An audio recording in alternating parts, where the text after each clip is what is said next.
Welcome to our today's Talk with the Expert. We have our product manager for auto cameras, Lum, and our special guest, Chris Schmid. Hello Pascal, hello Lum. Welcome, Chris. Thank you. Before we start talk with our guest tonight, we will have a short view on a movie where we see who he is and what he's doing.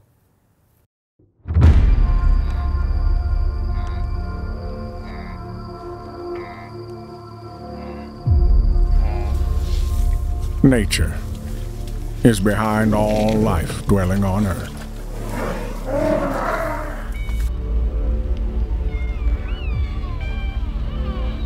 All living creatures relentlessly struggle to survive.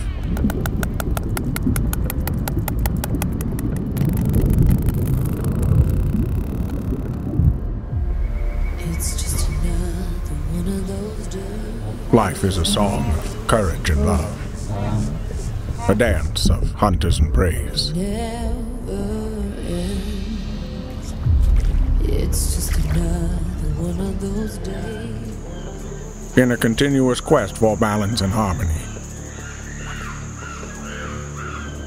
they reveal their true nature. I won't be just one of your girls, just one of your girls.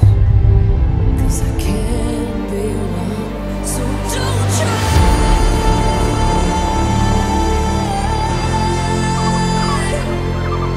to play me like a fool. 'Cause I've been a fool for you, so don't try.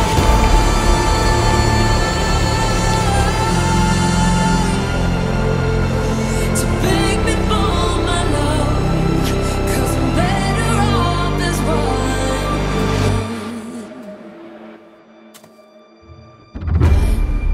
1+1 isn't always better than myself. Thus, I need no one. This one leaves me feeling less than I am.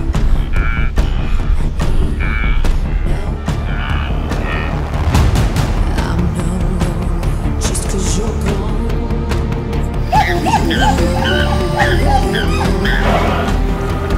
Our love was always dead, so don't try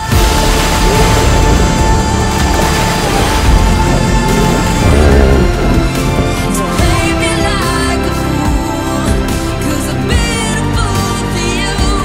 Don't try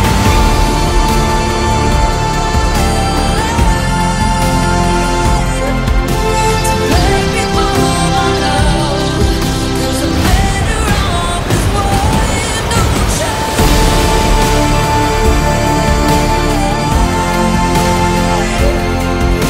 to play me for my love, 'cause I'm better off as one.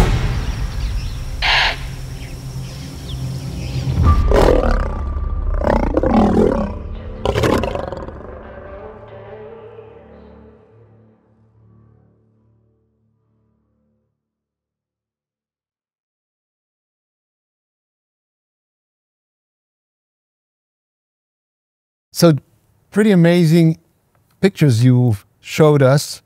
One of the first questions, of course, I would like to ask you is, how did you start with photography? How's that? That's a good question because I start with in sport photography. So I was a swimmer a long time ago, and I always think if you want to do good photography, you need to know your subject so you can give this emotion. So I was knowing very well swimming, so I started taking swimming photos, and I went to Olympic Games in London to cover the swimming events for a press agency. And then after the events, actually, you stay 1 week in the same place and your camera is plugged in. And so, I didn't enjoy a lot all the week. It was interesting, of course, to understand sport photography. But just after this, I went in Namibia for a travel. And I Private travel. Yeah, private travel, yeah. And I fell in love with all the nature and the wildlife and all this wild place. And I was thinking, yeah, maybe that's what I want to represent in my photography. What I want to share, it's more this open area and this wildlife, and like be a voice for these animals. And how many years was that ago?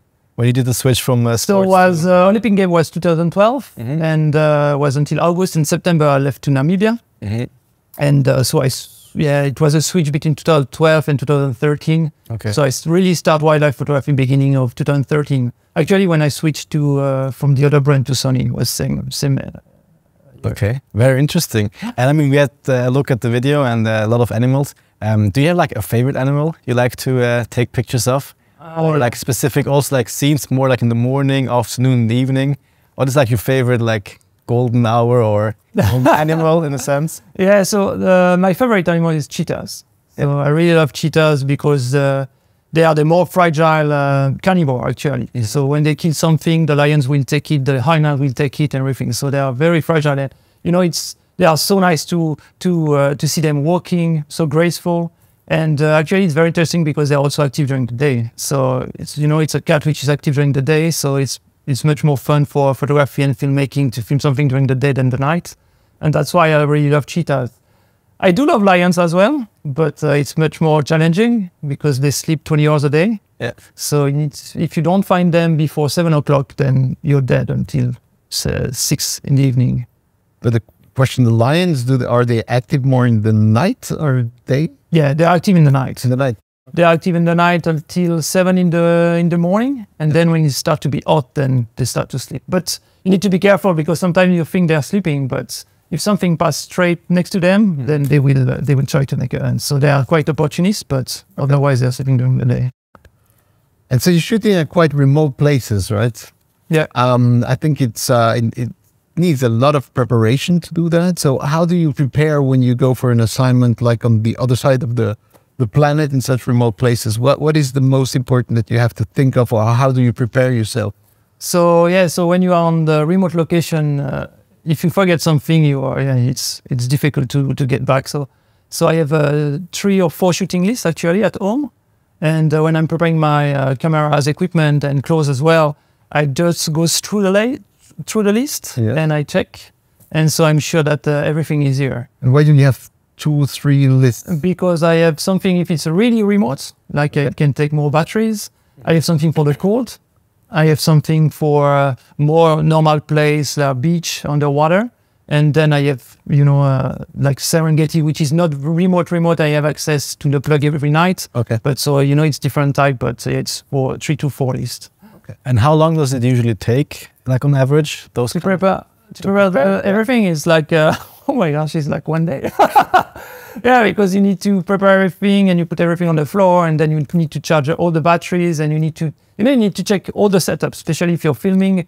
It's a bit more difficult than photography because you need to check also where you're gonna put your camera. It must be steady, all the support. So it's take one day, but I don't do everything in 1 day. I split in during a week. So and this is to prepare the equipment. But for example, how long does it take until you get there? Meaning, from the idea to the realization, how long does it take? It depends. Sometimes it can be quick, like 1 week, 2 weeks. Okay. But otherwise, how it works is like you have it's something in your mind. You need to write a synopsis actually to think what you want to go to shoot, or you need to find the clients as well. Maybe they're interesting for you. So after you need to do a briefing, what they need, if they need video, if they need photos, how many videos they need. And then you work on the budget, and then you schedule which gear you need actually, if it's on the water, outside, if you need to rig your camera to a car or not. And then you start to prepare your gear, and then you're going out in the field. That's very interesting, because my next question is kind of like, how do you approach like working with clients? I mean, you've been in the industry for more than 10 years now, also like in wildlife, but then you have also shot with like BBC or National Geographic. I mean, I guess it's also kind of with the experience, getting easier and easier. But how difficult is it to kind of like understand the whole like end product, like one of the clients wants to achieve in the end? And how is this also like taking into part in your whole like preparation, like workflow? So you have 2 types of assignments. You have the one that you want to do like personal project, where you find fonts. Actually, you have placed like National Geographic grant, then you can submit a synopsis, and with a big story. So people they always think if they do 1 photo, it's enough. But when you submit a grant, you need really a synopsis of what you want to shoot.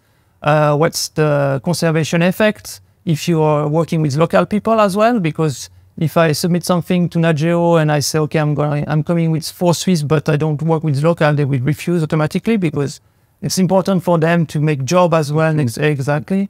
And then, so you have these opportunities with grant, and then you have, of course, clients who comes through you and they want to produce videos or they need a specific shot of cheetahs. And then, you know, they also want your expertise on the field because when you spend a lot of time, you know exactly the behavior of the animal. So it's easier for someone to pay you to do it than someone who has never been there, because you know exactly where to place the car or to work with the animals, and you understand their behavior, their movement, and that's very important because you need to keep this distance. You need to be respectful with these animals so you can do everything you want at them.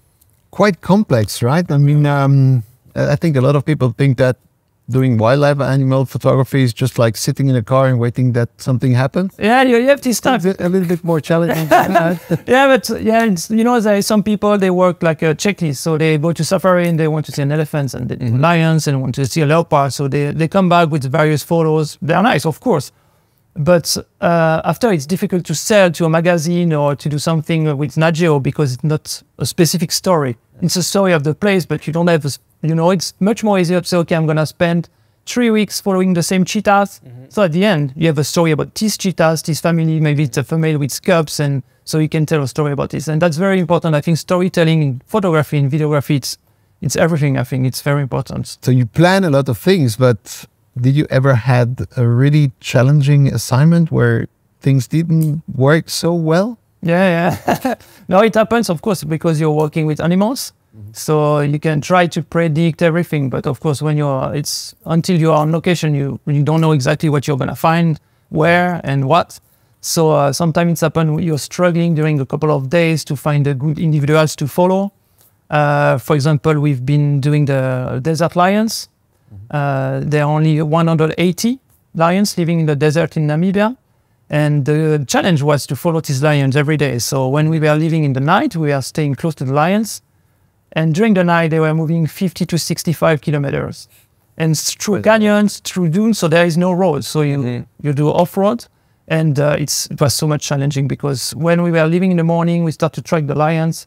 And then we were working with a scientist, Philip Stender. We studied these lions since 35 years. So each family of lions have a collar. So he's receiving every 3 hours a signal from one of the female.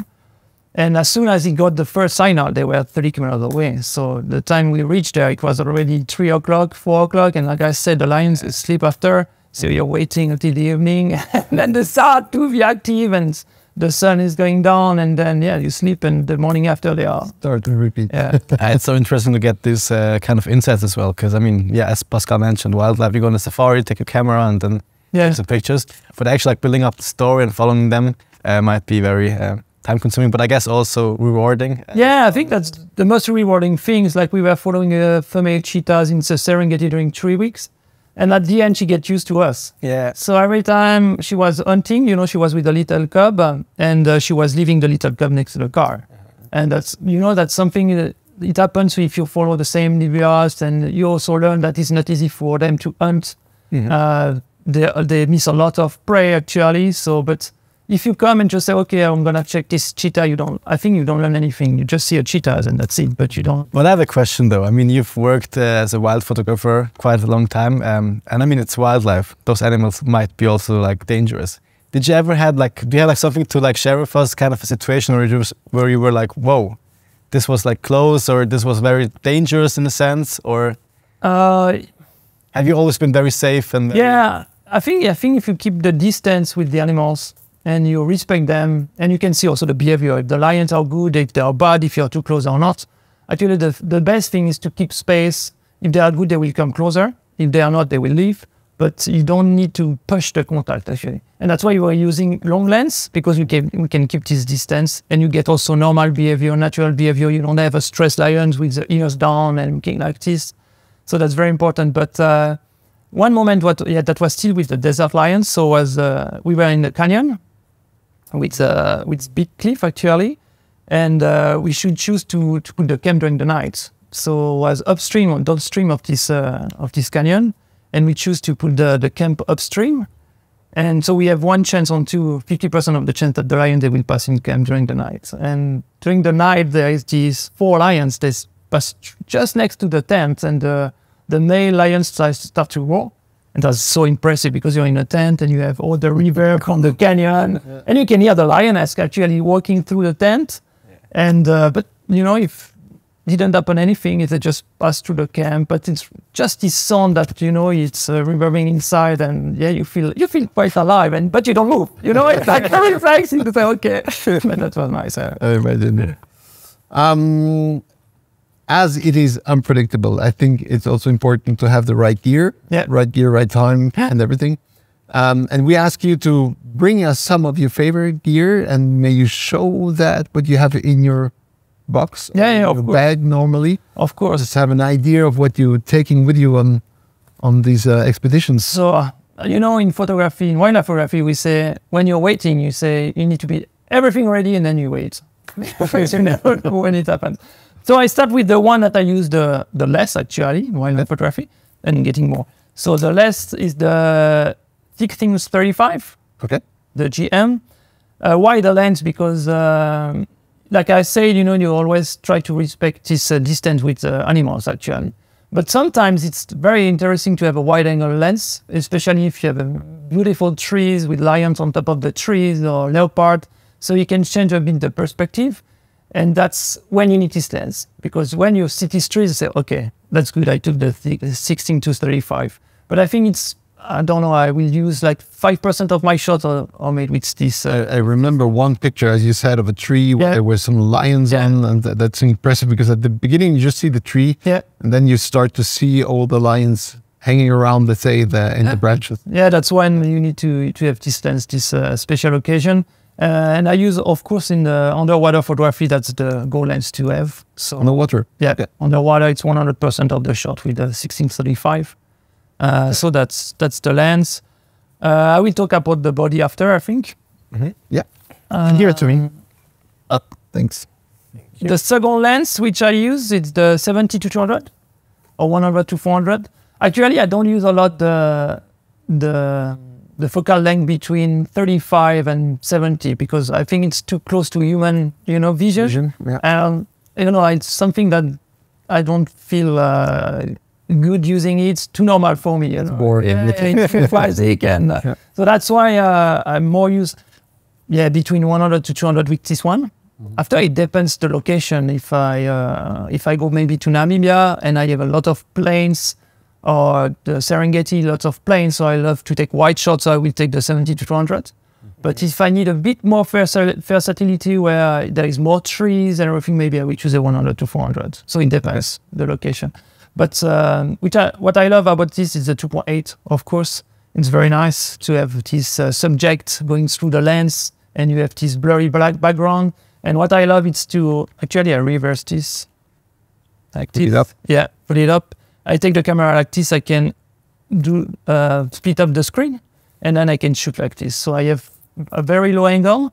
Maybe I push it up, so maybe to be sure that everybody sees it. Yeah, so I put the screen like this, angle the camera like this. So I'm almost in the same height than the lions or the cheetah. Okay. And then, you know, if you're shooting too high, you're losing the sky in the background. But if you go down a bit, you can see everything appearing, the sky and the landscape, and you have your subject. So that's And now that you say it, I remember your images. Yeah, they're more like very low. Yeah. Low. Yeah. I always try to tell people when they come in safari, they say, try to shoot as low as possible. Because it's funny when you go to check a car in safari, all the people are standing up and they shoot like this. But actually, you don't have any background. You have only the ground. nothing nice to look at. To get as low as possible. So, yeah, like 20% of my pictures are made with this lens, 30%. It's really the wide shots. If the subject get closer, so that's the lens I will just. One question now that comes in my mind: do you use the same lenses for video and for photo? Because you do both.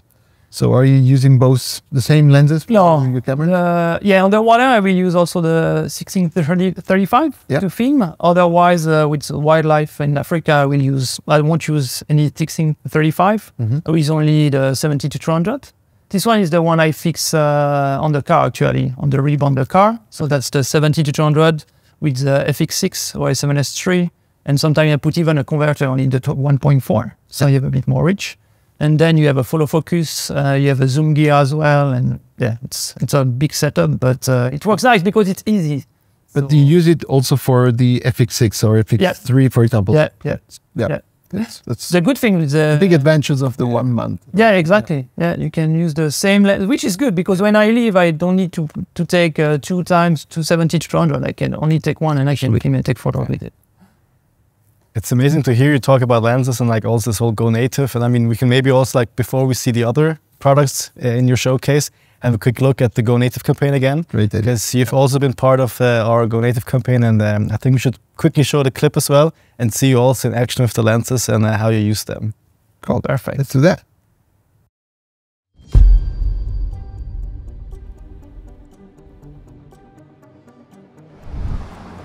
La taille compacte et le faible poids des objectifs Sony sont en réel avantage, notamment lors de prises de vue à main levée ou lors de grandes expéditions.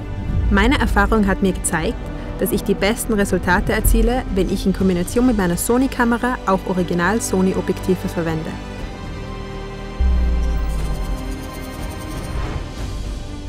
Selbst offenblendig ist die Schärfe der Bilder unglaublich, in Kombination mit einem richtig satten Kontrast und einem weichen Bokeh. Mehr kannst du eigentlich nicht wünschen.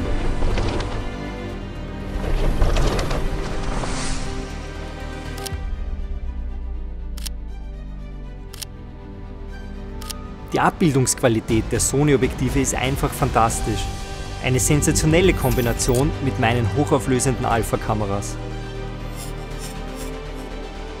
Le débrayage du crantage de la bague d'ouverture du diaphragme est un avantage fantastique pour la captation vidéo.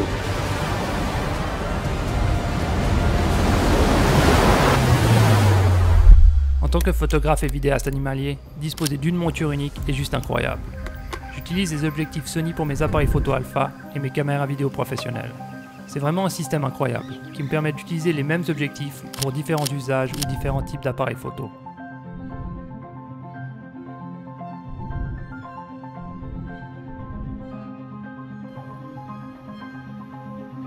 Dem Autofokus vertraue ich voll und ganz, weil die Sony-Objektive perfekt damit zusammenarbeiten.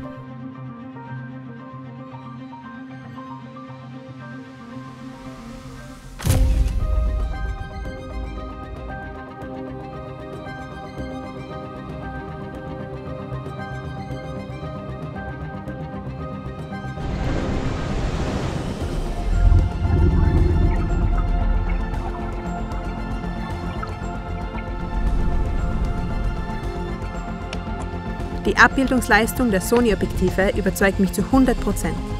Wenn ich den Nachthimmel fotografiere, dann ist es nämlich extrem wichtig, dass auch die Sterne am Rand nicht verwaschen sind.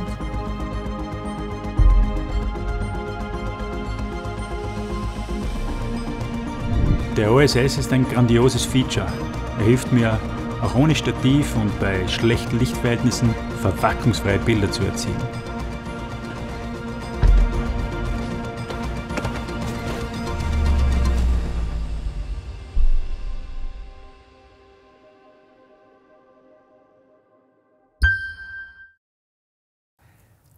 No, I mean, very interesting to see you in action as well. And in the clip, we actually saw you also with a very big... Yeah, that's the one I use the most. Is the, let me take it. It's not that heavy, actually. But it's the 400 millimeters 2.8. I think 70% of my shots are made with the sense. Because really that much? Yeah, because you can take close up, of course. But if you keep distance, I use also for the wide photos, wide landscape shots, everything. Because you need, you can keep this distance so you get the natural behavior. And the bokeh is so smooth, and it's just a beautiful lens. And sometimes I even put the 1.4 converter if I need more reach, or the 2 times sometimes. But yeah, that's my go-to lens to shoot in Africa. It's the 400. I was thinking about the 600, but the issue in Africa actually it's the heat waves. And you have so much heat waves that the most you keep distance, the more blurry will be your pictures. So it's better to have a 400 and maybe get just 2 meters closer than take a 600, so you will have more and more this heat wave in your photograph. How do you work this, or do you stand? No, I work like this. Really? Yeah. So same than the 70-200. I reverse the end, so even I can shoot low sometimes. So I put the camera here with the screen, and I can shoot like this very low because the lens is very light actually. So with one arm you can take the lens and shoot as low as possible. And it's well balanced also. It's well balanced. Yeah, it doesn't do like this when you put the body on the back. And so normally what I do is I use the 400mm with the A1. Yeah.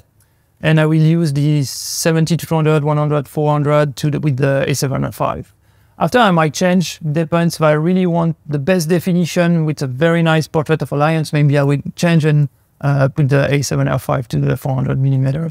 So that's that's the lens, and then I don't know if you want to talk about the underwater housing maybe later with the. Yeah, I mean we could actually switch to it already. I mean we've talked now a little bit about your gear, about your clients, also like animals as a client.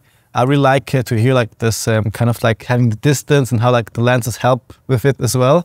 Now we've talked about clients, and let's talk a little bit about Sony. Yeah. You've been at Sony for over 5 years. You've been a Sony user for more than 10 years, I guess. But it's very nice to work with you just beforehand, because we're very happy to have you as a brand ambassador of ours in wildlife. And also like European-wise, everyone is always happy with your content. And we've sent you on a mission again, on kind of a trip with the new 7R Mark V, as you mentioned.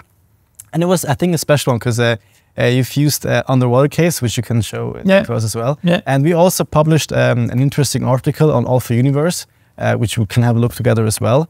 But before we do that, just tell us a little bit about this project you had. Yeah, so when the 7R5 was launched, I was going for the orcas actually. So I think it was a good place to test the body, because it's very dark actually. We don't have direct sunlight, and most of the photos will be underwater. So it's same, doesn't have so much light because the sun is not here. So it was very interesting to test the high ISO performance of the camera. The tricky part was if the camera can enter the underwater housing, because I have one underwater housing for A7S III and another one for the A1.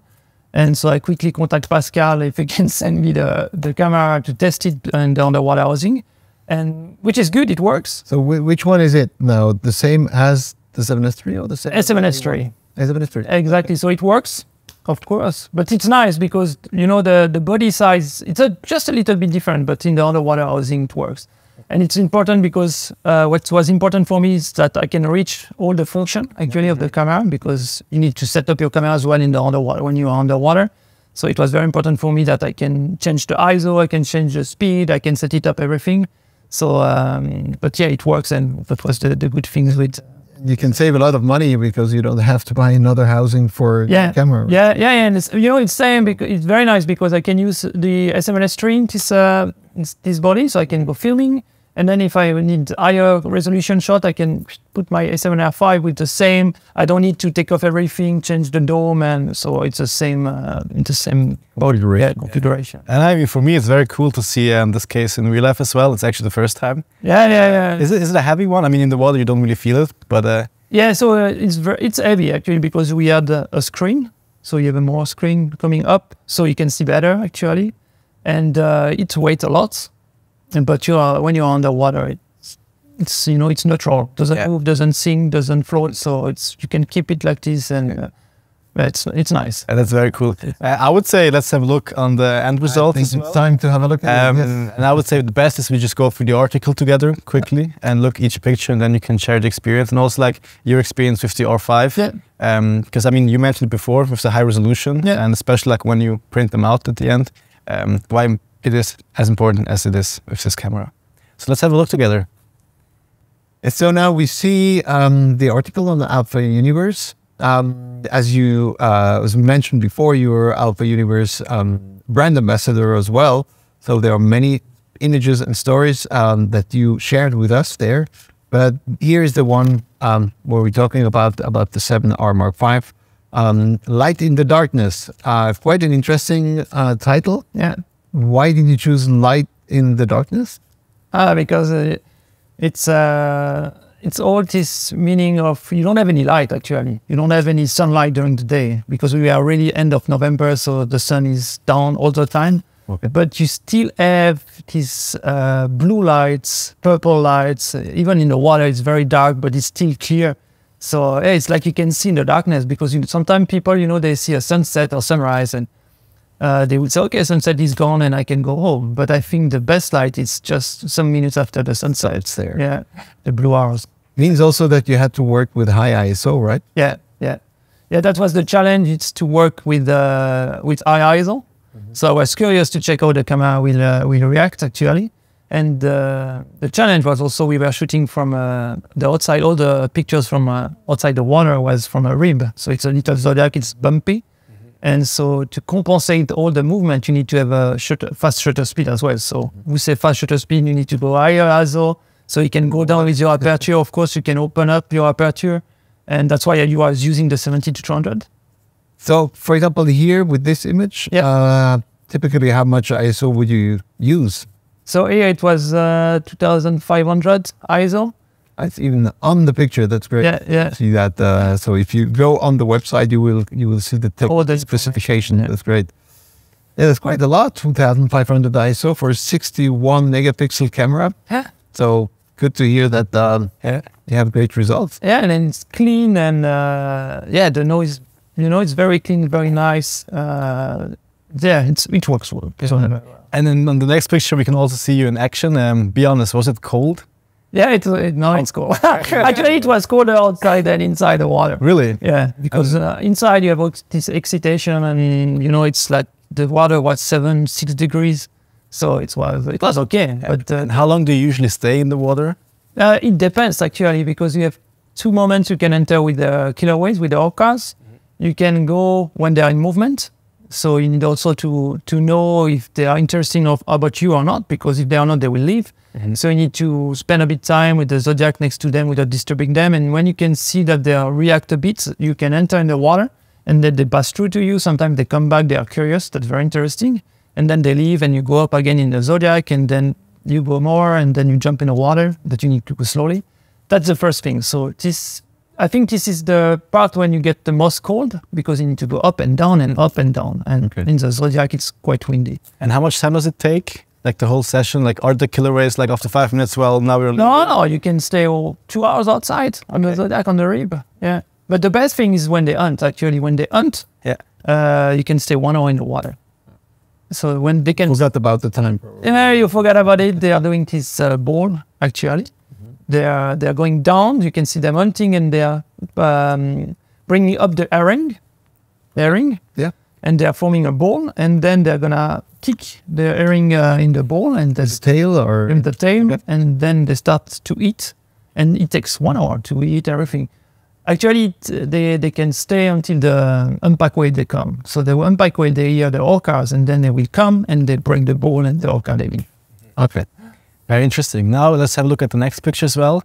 Here, a little bit similar to the first picture we saw, but still different. So can you share your experience? Yeah, it was a bit later than the first pictures, but yeah, what is interesting is this blue, blue lights, purple lights, which is so typical from the North countries, and it's this sensation of coldness, dreamy colors.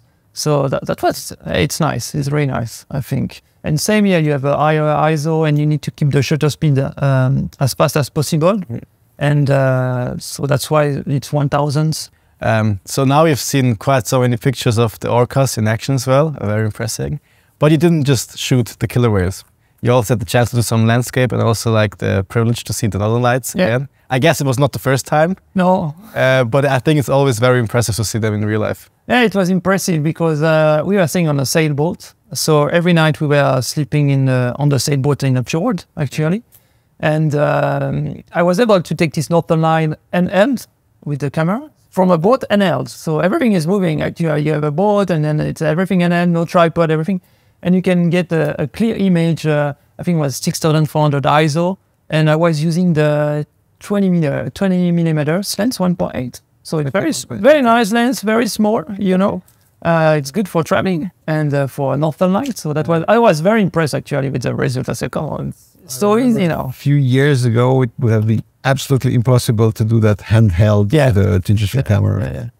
be impossible and it'd be everything noisy. Well, that's very interesting to hear that you, did it on the boat as well, like Yeah, in and the ocean. you know, sometimes you need to do some concession. Do I take a tripod, big tripod or not? And the good thing is, like, if you already struggle with a place in your baggage or back bag and everything, you can say, okay, I try to go without any tripod. And But you work also with the image stabilization I suppose. yeah. It works well.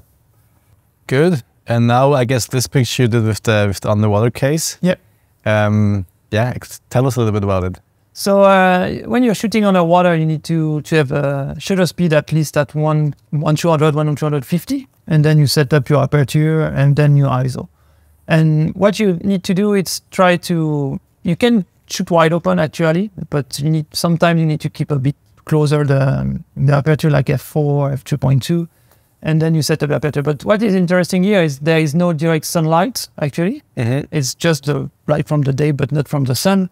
And same here, you have incredible results with the high ISO performance. And that's specifically a photos where you can see the noise, if there is any noise, because everything is dark. So if you're trying to lighten the photos after all in post-production, then you will see all the noise. But here it's very clean images. Especially with blue. Especially with blue, yeah. Tricky, let's say, when it comes to ISO. But what was interesting also is the white balance of the camera, because underwater it's always tricky, you have special mode of underwater in the camera. But here it works well, you know, sometimes it's getting too blue, too magenta, but here it was very nice actually. You were mentioning the cold before. How was it with the battery? Or were you happy with the performance of the batteries? Yeah, it works well. It was lasting easily 1 day without charging, maybe 2 days. But you know, you need to be always safer when you go underwater, because you know it's easier to. I was changing every day the battery actually. So when I hot all day, I'm sure there is enough battery for staying hot all day, because after it's a bit messy when you need to open the underwater housing or wet. I imagine. Yeah. So you're trying. So it's good to know that they are long lasting when you are having. Yeah, it was long lasting, and you need to imagine that the screen was on, and the camera is plugged to an external screen as well, like I said before, so you can see. But the screen is always on the camera, never turn off. So it was lasting all day. Cool. It's great. I mean, it's nice to hear, because last time we had Sven German in the talk with the expert, hearing about studio and portrait. Now having to see, like, being able to see the 7R Mark V in action also in wildlife, it's quite impressive to see, like, what kind of product and end results you came up with. So thank you again very much for the project. I guess we can move to something other as well. I guess everyone listening to this video is very interested in you already shared some tips and tricks. But what kind of advice would you give someone just starting into wildlife, or just going on the first safari trip to kind of prepare? Yeah, let's start with the safari. First one, everybody will get excited and then they shoot everything. That's the thing. During the first day, they shoot everything, but it's normal because you have this excitation. And then I think you need to be trying to be more and more selective, and trying to understand what you want to do with your photo. And for example, if I come to a leopard, as soon as I see the leopard, I need to know exactly where I want to place myself, where I want to tell the driver I want to go left, I want to go right, I want to go this. Because if you don't say anything, the driver will stop, and you have no idea of what you want to shoot. So that's very important to direct your driver, because it's in your mind that you know, it doesn't know what's in your mind. So they say, okay, it's good for me, maybe it's good for him, but it's important to tell the driver where to go. And when you say, I want to go there, it's also a specific thing in your mind that, okay, I want to take this shot. So I'm trying to set up my camera like this because I want to take these photos. And, you know, it's these steps in your mind. I want to do this, I want to do this. And then I take my camera. So, okay, I want to do this photo. So I'm going to set up my camera like this. And I think that's how you're improving your photo, because if the guide stop here, maybe you're not happy, you don't say anything and say, okay, I have no idea, I shoot automatic, maybe it's fine, maybe you're not. And talking about that, I don't know, maybe it's just an impression, but you like to work against the light, is it right? Yeah. I just, when I remember all these images of the cheetahs and so on, a lot of them are just like, not with the light, but against a little bit the light. Yeah, I think backlight, I think it's the most beautiful light. Yeah. But you have only a small part of the day where you can do it. Very early in the morning and in the evening. During the day, it's too harsh. But when you have this special light, you go backlight, and it's just magic. And then, you know, shooting backlight with the camera is always tricky if you let the camera automatically, because maybe it will overexpose because your subject will be too dark. So, oh, I want to expose a bit more the lines, but maybe it's not what you want. You want a silhouette. So that's why I think it's much more better sometimes to do mistake, but try to set up by yourself the camera. And now it's very easy because you have the electronic viewfinder, so you know exactly what you're doing. What you see is what you get. Exactly. And with the dynamic range, you can, in the post, then on the contrast. Yeah, actually you expose on the dark, so you preserve the highlight, and in post-production you pop up the shade. Okay. So if I take sunset, backlight, I will try to keep all my sky with details and the clouds. Maybe the lions will be a bit dark, but in post-production I will be able to pop up. May I ask you which? I mean, I know it's a religion, but what software do you use? It's Lightroom. Lightroom. Okay. Lightroom. Best results. And I know that you do a lot of video as well. Yeah. What kind of software do you use there? DaVinci Resolve. DaVinci Resolve. Okay. Yeah. I mean, tips overload. It's so very interesting to hear. And maybe what would also interest me a little bit is kind of you've been around the world. You've been to Norway, you've been to Namibia, etc., etc. But as a beginner, is there like kind of a specific region or a specific country you would recommend maybe to go and visit first? Or do you have like maybe your own preferred country you like to visit the most? Or what was like for amateurs? Exactly. The first safari or the first... maybe Tanzania. Yeah. But you need to take care because Tanzania can be very busy. It depends on the season. So the good thing is to go the inverse. Actually, when it's the busy season, you stay here and you go when it's a green season over there. Okay. So it's beautiful. You have cloudy sky with black background. The grass is green, and you have all these mammals here giving birth. So I think that's the best season. But yeah. Now I remember there's something. You're doing workshops as well. Yeah. What is your next workshop? Where can I subscribe to the workshop? Where do I find the information? So next one will be in Norway. Okay. To swim with the orcas and humpback whales. So it's 2 sessions in November. Where we've seen the images. Yes. You've done. Okay. Exactly. So we are staying on the sailboats, which is very nice. And then we go out on the rib every day to search the orcas. So that's the first one, and the second one in December, it will be in Tanzania for Rua, which is very nice reserve for lions, cheetahs, wild dogs, and then the chimpanzee. And how good should be my photography skills to come? Can I come with my compact camera? Yeah, I think it's open. It's open to everybody. Okay. It's open to everybody. Some people, they love the experience. I think it's really to share the experience, being in the wild, being next to these animals. To see how, when do you respect them, they respect you. It's the whole experience. And sometimes people, they enjoy just bring a small camera and you give some tips and everything, and they're already so happy to be here, and they understand the rules of third, what they can do in composition. And yeah, I mean, we're gonna link up all your socials, website, also your YouTube channel. I can really recommend to have a look at the YouTube channel as well, because you have quite some impressive and amazing videos out there. And just please go and check them out. But before we come to the end of today's tech expert talk, unfortunately, I would like to talk a little bit about something which is, I think, also very important to you as a person, is kind of the whole wildlife preservation. And maybe, I mean, we at Sony, we're also trying with our Road to Zero to kind of move in that direction. But if you have anything to share on that, also like NGO-wise or something you would like to share? Yeah, so, it's... Like I say, when I go to Africa, it's I make my money there, actually. So in exchange, I need to do something for them, because all these people, they are living next to the reserve. Sometimes their cows get killed by lions and everything. So, it's not easy for them to protect this place.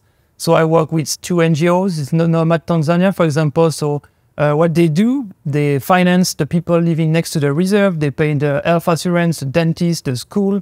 They take also people for a job in their lodge. So they make money, actually, and it helps these people to live. So that's the first NGO, and the second one is Wide-Eyed. So this is a lot about education, educating people in China, for example, that when they buy ivory, it's not the elephant dead, actually. So they're working to try to stop the demand, and they say they stop the demand and the killing will stop. If there is no demand, there is no killing. So that's the one I work the most, and then I have this Stay Wild shop next to it, where I give 50% of the profit to these two NGOs as well. So yeah, you know, it's trying to be, you know, for me, it's difficult to come there and do your money and you go back.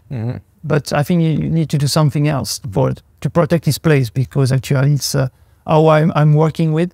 So it's important that 20 years later, I can come back there. It's still the same. You can take people that enjoy the wildlife, and it's, you know, everything, lions dead, and it's important. Well, I think we could spend hours talking about that, and I think later on we will continue on all these topics and interesting things. But for the moment, I would like to say thank you very much. Thank you, Pascal. Insights. Thank you, Ruben, as well. Thank you very much for being here. Technical and everything support.